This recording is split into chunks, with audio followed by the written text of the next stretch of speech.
Salut.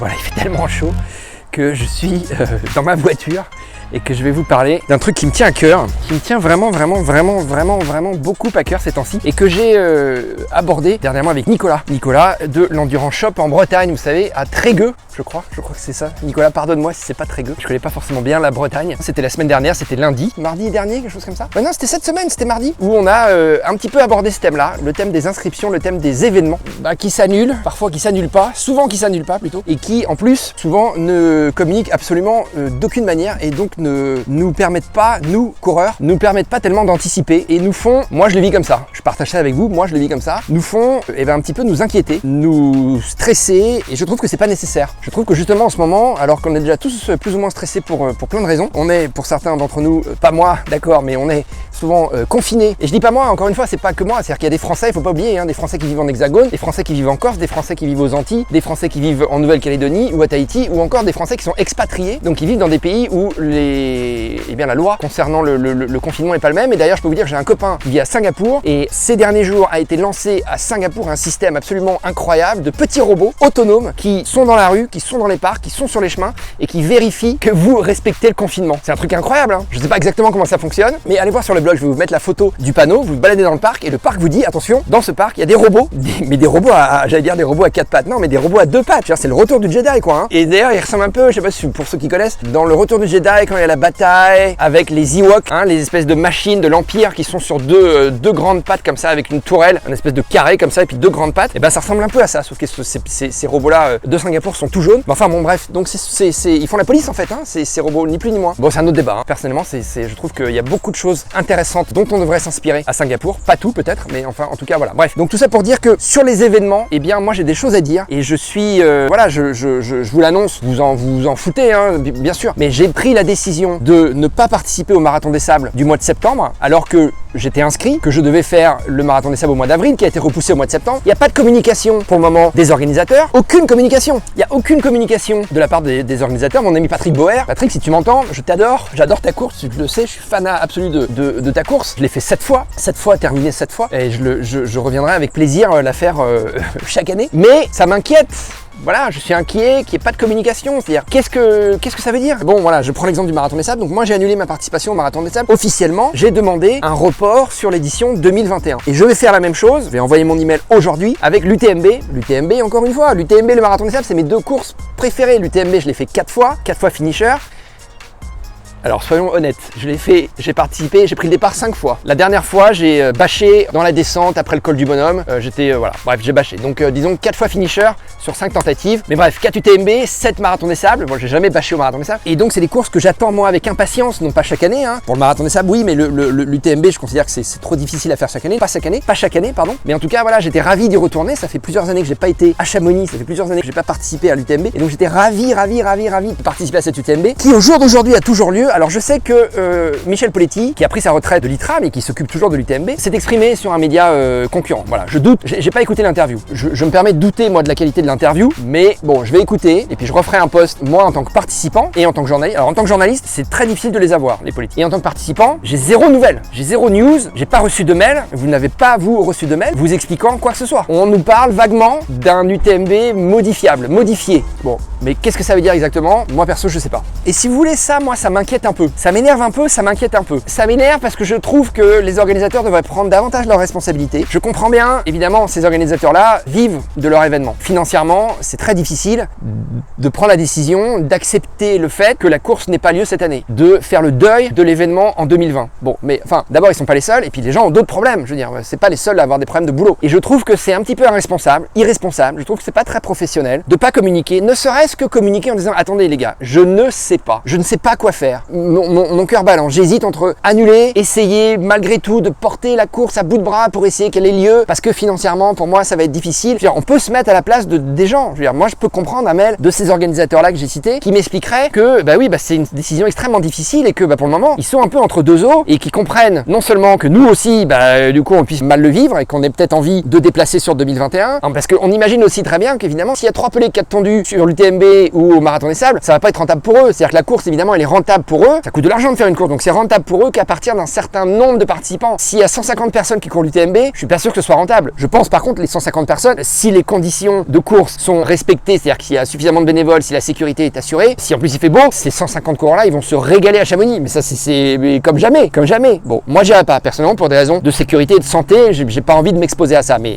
pour ceux qui ont envie de le faire, si la course est maintenue, mais allez-y, hein, pourquoi pas. Moi j'ai pas de... Enfin, chacun fait ce qu'il veut, quoi. Je trouve juste que d'un point de vue des organisateurs, il y a en ce moment un manque de communication qui est criant et qui est douloureux, voilà. Et je trouve que c'est pas bienvenu, je trouve que c'est maladroit. Je sais pas si ces gens-là sont conseillers en communication, mais je pense qu'ils sont pas très bien conseillés parce que il faut, dans ces moments-là où tout le monde est dans le doute, tout le monde est stressé, tout le monde a peur, personne ne sait trop à quelle sauce on va être mangé demain, les gens savent pas s'ils vont conserver leur boulot, ceux qui ont plus leur boulot savent pas quand est-ce qu'ils vont pouvoir reprendre un boulot. Je veux dire, il y a des vraies problématiques de vie très très importantes qui sont là, bien plus importantes que la course à pied, bien plus importantes que des événements sportifs. Je vérifie, j'ai mon chien là-bas, je vérifie qu'elle s'échappe pas, mais elle s'est mise à l'ombre, tranquillou sous la clim. Et donc voilà, bon, j'en cite deux des courses comme ça, mais il y en a d'autres. J'imagine que vous avez peut-être des dossards. Enfin, moi j'ai un dossard par exemple aussi pour l'Ironman aux Philippines. Bon, l'Ironman aux Philippines, qui devait avoir lieu là au mois de mai, eh bien il a été repoussé au mois d'octobre. Honnêtement, je suis pas sûr au mois d'octobre d'avoir envie de prendre l'avion, d'aller aux Philippines. Je sais pas comment le Covid-19, là, le coronavirus, il a été endigué, il a été traité aux Philippines. Moi j'ai pas d'infos, je sais pas, tu vois. Moi j'ai des infos sur, à la limite, que tu vas sur YouTube, tu vois un peu des trucs spectaculaires, tu vois les flics en Inde qui sont là avec des bâtons et qui tapent sur les gens pour les faire rentrer chez eux. Bon, c'est la méthode dure indienne. J'ai vu la même chose en Algérie ou au Maroc, je sais plus dans quel pays c'était. Bon, mais ça me donne pas une vraie indication objective sur ce qui se passe dans ces pays-là. Donc ça, c'est pour les courses qui ont lieu à l'étranger. Pour les courses qui ont lieu en France, et l'UTMB, on le sait, l'UTMB, je connais pas les pourcentages, mais j'imagine qu'à l'UTMB, il y a à peu près 60% de Français et 40% ou 60, 70, 40, 30, donc 40 ou 30% d'étrangers. D'étrangers qui viennent du monde entier, qui viennent de, encore une fois, je veux stigmatiser aucun pays, mais qui viennent de Chine, qui viennent du Mexique, qui viennent des États-Unis, qui viennent d'Australie. Bon, alors déjà, il y a pas mal de ces pays-là, enfin, les gens vont pas venir tout simplement parce qu'ils peuvent pas voyager ou parce qu'ils ont pas envie d'être en quarantaine ensuite en revenant dans leur pays. Moi, je peux vous raconter ce qui se passe aux États-Unis. Si vous sortez des États-Unis et que vous revenez après, quand vous êtes citoyen américain, vous allez être en quarantaine. Donc, je veux dire, ça amuse personne. Ça amuse personne. Est-ce que ça vaut le coup? Après, en même temps, c'est un choix personnel. Hein. Est-ce que vous avez envie d'aller faire une course qui vous fait rêver, de la faire et puis après d'être en quarantaine pendant 15 jours loin de votre famille, tout ça? Je sais pas. Donc, pour essayer de résumer et d'avoir les idées claires, je suis pas content. Et j'ai une autre course aussi. Une autre course qui est organisée par Race Across the Planet, je crois que c'est le nom. C'est une course à étapes dans le désert en Mongolie. La course doit avoir lieu en juin. En juin, je veux dire, on est en mai. Je veux dire, c'est demain. Les organisateurs ne s'expriment pas. Je reçois pas de communication. Et alors, ce qui est d'autant plus embêtant, d'autant plus dommageable à mon avis pour l'image de ces courses-là, c'est que jusqu'à présent, je parle de cette course qui se déroule en Mongolie. Jusqu'à présent, moi, je recevais des infos. Je recevais des infos en me disant, bah voilà comment vous préparez, voilà à quoi il faut vous attendre, voilà où en êtes-vous de votre préparation, des conseils de dernière minute, des conseils pour le sac, des conseils pour les pieds, des conseils pour le matériel. Je recevais ça et puis depuis l'apparition du Covid-19, du coronavirus, je reçois plus rien. Je reçois plus rien. Alors qu'est-ce que ça veut dire? Ça veut dire qu'eux-mêmes ne savent pas où ils en sont, ne savent pas s'ils vont faire la course ou pas. Mais du coup, nous, on est un peu laissés dans la panade, quoi. Je me mets à la place du type qui a payé son inscription. C'est une course qui vaut plusieurs milliers d'euros. Il se dit, mais attends, qu'est-ce qui se passe? Tu vois? Du coup, j'en ai plus pour mon argent là. Enfin, ça m'inquiète. Et je trouve que c'est un manque de responsabilité, un manque de professionnalisme de la part de ces organisateurs qui devraient nous chouchouter d'autant plus que voilà qu'on vit des heures difficiles. Comme eux, hein, bien sûr, on vit tous des heures difficiles. Ça, c'est hyper bon ça. Ça n'existe pas en France, hein, c'est un truc purement ricain. Bon, c'est un truc pour te... Il y a du guarana, il y a de la taurine, c'est plein de vitamines, sans sucre, sans gras, sans sucre. Voilà, c'est pas forcément hyper sain. Voilà, bon, je suis pas du tout sponsorisé par eux, hein, c'est juste que j'ai découvert ça il y a pas longtemps. Bref. Donc voilà, je vais écouter ce que dit Michel Poletti à propos de sa course. Mais je trouve que c'est un peu mou tout ça. Je trouve que ce mouvement des organisateurs, il est mou, on est dans la mollesse quoi. Moi j'ai envie de peps, j'ai envie que ça bouge et qu'on me dise les choses, tu vois. Qu'on me dise précisément, qu'on m'envoie un mail en tant que participant de l'UTMB, voilà ce qu'on propose au jour d'aujourd'hui, avec un petit nota bene éventuellement en disant bah attendez, dans les 15 jours qui suivent, on peut changer du tout au tout. Mais qu'on sache un peu ce qui se passe dans votre tête à vous les organisateurs, parce qu'on n'en sait rien, tu vois. Et du coup on imagine des trucs terribles. Moi personnellement j'imagine que ces organisateurs-là ont le couteau sous la gorge, ils sont pris à la gorge pour des raisons économiques, financières, et que ils vont peut-être éventuellement, alors ça m'étonnerait parce qu'encore une fois ces organisateurs-là dont j'ai parlé, je les connais personnellement, je les connais très bien, j'ai fait leurs cours, j'ai déjà fait leur interview plein de fois, je sais qu'ils sont pas comme ça. Mais on peut aussi imaginer que ces gens-là, eh bien ils essayent aussi que leur assureur ou je sais pas qui, leur avocat leur a conseillé, attendez, voilà comment il faut faire pour qu'au dernier moment vous puissiez dire ah bah non du coup on peut plus vous rembourser, et que voilà, et que les gens qui ont déboursé de l'argent pour participer à ces courses qui nous font tous rêver, l'année ne soit pas remboursé. Et ça, ce serait terrible. Je pense que ce serait terrible pour l'image de la course, c'est pas pro quoi. Donc voilà, j'aimerais plus de communication, j'aimerais qu'on me dise ce qu'on pense, j'aimerais voilà, que les organisateurs prennent la parole, c'est pas compliqué. Je veux dire, aujourd'hui avec les réseaux sociaux, c'est pas compliqué de brancher ton téléphone, de parler face caméra, je veux dire, tout le monde le fait, et de dire voilà, bonjour les enfants, voilà où j'en suis. C'est pas facile, mais voilà où j'en suis, voilà ce que je pense, voilà mes doutes, voilà mes questions, voilà mes hésitations, voilà mes peurs, voilà mes angoisses, voilà mes certitudes, voilà ce dont je suis sûr, puis voilà ce dont je suis pas sûr. Et on est tous ensemble dans le même bateau. Si on s'inscrit à ces courses, c'est qu'on les aime, c'est qu'on a envie d'être avec ces gens-là, c'est qu'on a envie de participer ensemble, et on remercie évidemment les organisateurs de mettre ces courses en place. Je sais pas vous, mais on imagine facilement le travail qu'il y a derrière. C'est énormément de travail, c'est beaucoup de gens, c'est parfois des emplois. Donc on est tous dans le même bateau, tu vois, si tu veux, on est tous dans le même bateau sur cette histoire du coronavirus. Et du coup, voilà, on parle d'entraide, on parle beaucoup d'entraide, de générosité, d'aller les uns vers les autres, d'être beaucoup plus ouvert qu'avant. Bah excuse-moi, mais dans les faits, là par exemple, je le vois pas, tu vois, je le vois pas. Au niveau des organisateurs, je ne le vois pas. Parlez-nous, donnez-nous des infos, qu'on puisse se positionner et qu'on puisse décider si, non, on va pas faire la course cette année, on va faire la course l'année d'après. Voilà. Parce que moi, ce qui m'inquiète, si tu veux, au cas par cas, Marathon des Sables, pourquoi j'y vais pas? D'abord parce que les frontières, rien ne me dit que les frontières vont être réouvertes. Aujourd'hui, elles sont pas ouvertes. Aujourd'hui, moi, si je pars des États-Unis, je peux plus rentrer. Voilà, je suis pas citoyen américain, je suis ici avec un visa. Aujourd'hui, t'as que les citoyens américains qui peuvent venir aux États-Unis. Donc ça veut dire que ma vie qui est ici aux États-Unis, elle est, je suis fucked for life quoi. Enfin, je sais pas combien de temps je vais être coincé ailleurs qu'aux États-Unis. Je peux plus rentrer. Voilà. Ensuite, au Maroc, est-ce que les frontières du Maroc sont ouvertes aujourd'hui? Moi, j'en sais rien. Hein. Moi, j'ai vu une circulaire sur le social media des frères à Ansal, une circulaire du roi du Maroc qui disait toutes les réunions de masse, les épreuves sportives de masse sont annulées. Le Marathon des Sables a pas de passe droit. Hein, je veux dire.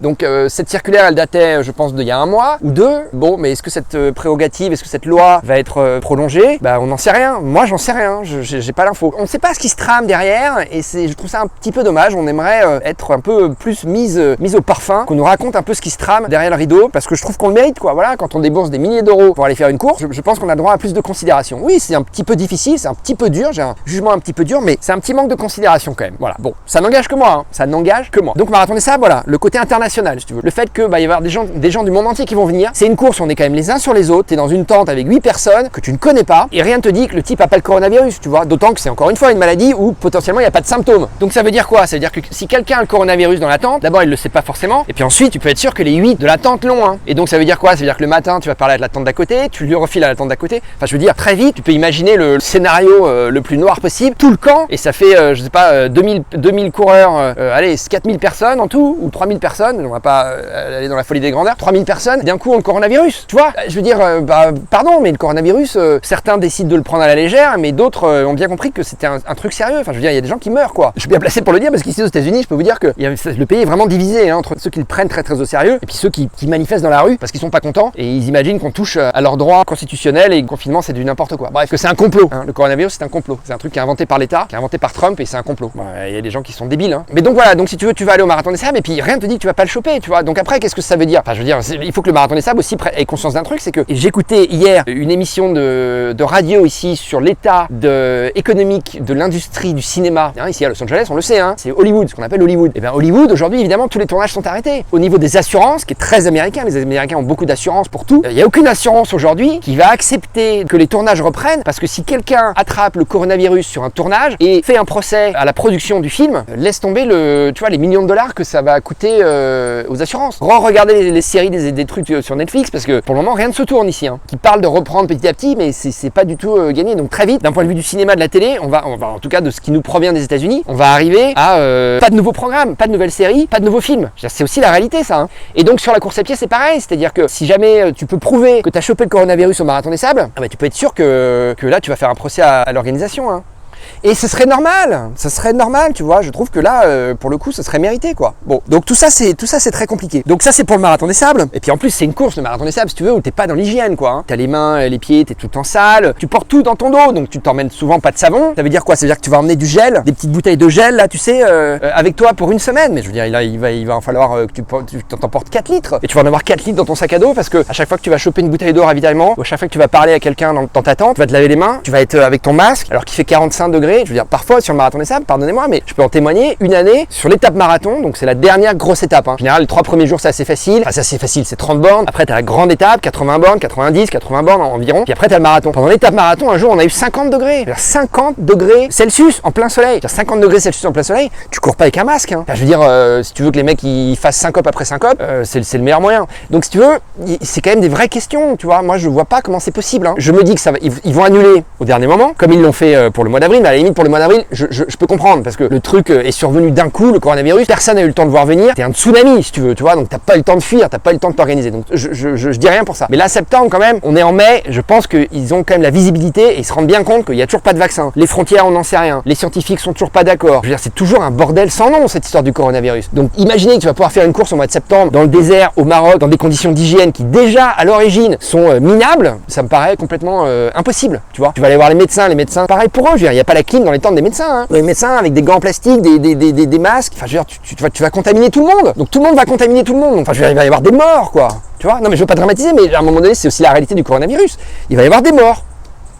Bon, c'est le côté noir du truc, mais enfin on peut aller jusque là. Ça me paraît pas fou d'aller jusque là. Donc bon voilà, et puis moi j'ai pas envie de continuer à m'entraîner, de me focaliser sur un événement. J'y arrive pas, tout en sachant qu'il y a de très grandes chances qu'il soit annulé. Je n'y arrive pas, ça me perturbe plus qu'autre chose, ça ne m'encourage pas. Je trouve pas ça motivant. Si la course elle a pas lieu, moi ça me motive pas, au contraire ça me démotive. Je me dis mais c'est quoi ce foin quoi. Je comprends même pas que tu ailles t'entraîner Gaël pour une course où tu sais qu'il y a quand même 80% de chance pour qu'elle ait pas lieu. Donc ça c'est pour le marathon des sables. Et pour l'UTMB finalement les choses elles sont un petit peu les mêmes. C'est-à-dire que tous les gens, moi je vis pas en France, donc tous les gens qui vivent pas en France, ils vont devoir prendre les avions, les aéroports. Aujourd'hui on n'a pas d'infos sur les voyages, sur comment ça se passe dans les avions, comment ça se passe dans les aéroports, qu'est-ce qui est réouvert, qu'est-ce qui est pas réouvert, comment ça va fonctionner. On n'en sait rien. Pour le moment, quand tu as quand même 300 passagers dans un Boeing 747, je dis 300 mais je sais pas combien il y en a, mais ça se trouve c'est peut-être plus, tu dis c'est quand même un nid à microbes quoi, tu vois. C'est quand même un des endroits où potentiellement tu vas pouvoir choper le coronavirus bien plus que si tu es à l'air libre en forêt et que t'emmerdes personne, tu vois. Enfin je veux dire c'est la logique pure et dure quoi. Donc tu vas aller à Chamonix, la ligne de départ, je sais pas si vous voyez les photos de la ligne de départ de l'UTMB à Chamonix, t'es quand même comme ça, t'as un mec là, t'as des gens partout quoi. Là pour choper le coronavirus, excuse-moi, et puis c'est pareil, c'est un ultra en montagne, avec du dénivelé, t'es en altitude, tu peux pas faire ça avec un masque, qui réduit tes capacités respiratoires, je veux dire c'est impossible. Là si tu imposes un truc pareil, mais les gens c'est pareil, ils vont tomber comme des mouches quoi. Tu vas avoir des malaises, tu vas avoir des gens qui vont faire des arrêts cardiaques, je veux dire c'est dangereux, ça c'est pas possible. Tu peux pas faire l'UTMB avec un masque. Enfin, je veux dire, ça me fait même marrer d'en parler quoi. T'imagines faire l'UTMB avec un masque? C'est impossible. Je veux dire, Kylian Jornet à la limite il peut, tu vois. Les élites à la limite peut-être ils peuvent, tu vois, ils ont une capacité respiratoire, musculaire, tout ce que tu veux, ils ont la puissance, le moteur pour faire ça. Mais le mec lambda, tu vois, le mec lambda qui va se dépasser comme il s'est jamais dépassé pour faire l'UTMB, mais tu lui mets pas un masque sur le visage, c'est pas possible. Bon, donc déjà ça. Ensuite, voilà, tous les gens qui vont être autour de toi, ils vont venir potentiellement de partout dans le monde pour les frontières réouvertes et imaginons que tu puisses pas prendre l'avion. Bon bah excuse-moi, et ça veut dire qu'il va y avoir des Allemands, des Espagnols, des Italiens, des Autrichiens, des Portugais. Je veux dire tous les Européens vont prendre le train, vont prendre leur bagnole pour venir faire la course de l'UTMB. Donc potentiellement les Italiens, moi-même j'ai vécu en Italie donc je les stigmatise pas, mais ça a quand même été et c'est toujours quand même un des pôles les plus forts pour ce coronavirus aujourd'hui. Donc j'ai pas forcément moi envie d'avoir des Italiens à côté de moi. Hein. Enfin, je veux dire, et pourtant j'adore les Italiens. Hein. Tu vois, à un moment donné c'est aussi la réalité des choses. Bon, donc ça veut dire quoi? Ça veut dire que l'UTMB il va se faire que entre Français et qu'il va y avoir 150 mecs. Ah bah à ce moment-là super, tu vois. Mais ça m'étonnerait parce que pour eux ça va pas être rentable. Pour les politiques, pour les gens qui organisent l'UTMB, ça va pas être rentable. Donc ils vont l'annuler. Mais je veux dire, enfin tu vois, c'est voilà. Bon bref, je vais écouter l'interview de Poletti puis je refais un point avec vous après. Hein. Allez, salut.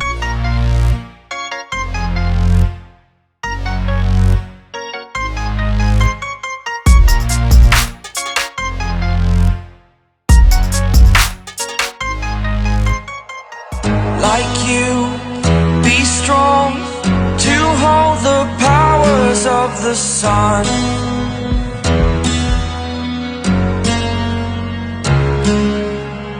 To dream, believe in strength. Now I'm the only one, only one.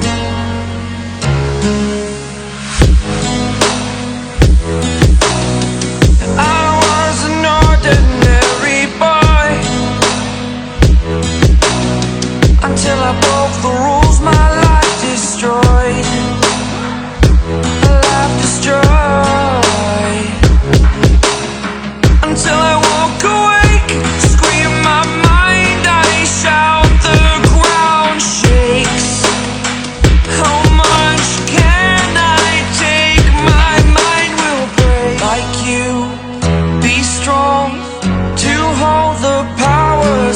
the sun.